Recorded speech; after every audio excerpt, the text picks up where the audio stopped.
Este trimestre vamos a empezar con los cálculos estequiométricos y para ello necesitamos conocer el ABC, que implica conocer el cálculo del peso molecular y qué significa mol y cómo se emplea.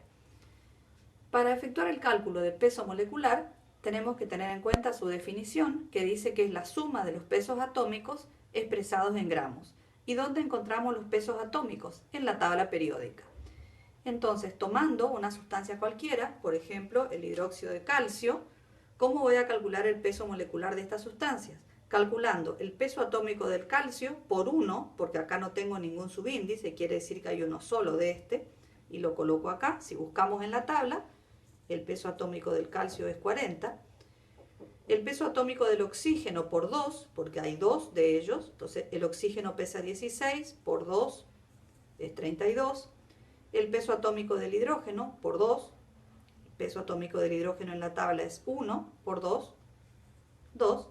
Entonces tenemos que el peso atómico de esta sustancia es 74 gramos.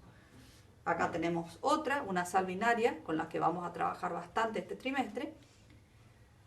En esta molécula tenemos 3 átomos de azufre y 2 de aluminio. Entonces tenemos que buscar el peso atómico en la tabla del azufre, que es 32, por 3 sería 96. Y el peso del aluminio, que es 27, por 2 sería 54. Y al sumar, 9 y 5, 14 y 1, 15. Tenemos 150 gramos. Y ahí tenemos calculado el peso molecular de dos sustancias distintas.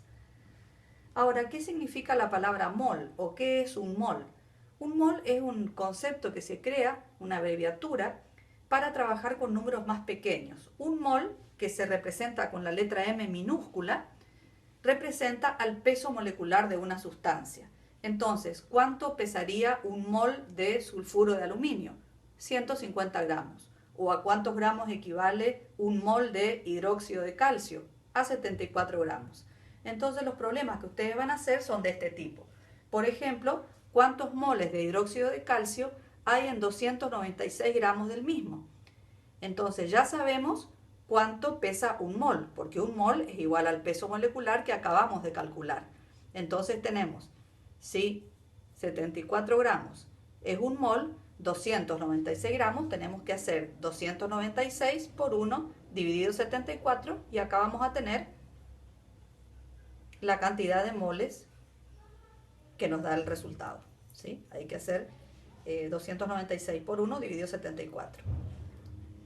Otro problema planteado de otra manera. ¿A cuántos gramos equivalen 6 moles de sulfuro de aluminio? Yo ya tengo el peso molecular del sulfuro de aluminio, lo calculé acá. Entonces yo sé que un mol son 150 gramos. Y a esto lo multiplico por 6 y tengo 0, 6 por 5, 30, 6 por 6, 900 gramos. Y ahí tengo el resultado.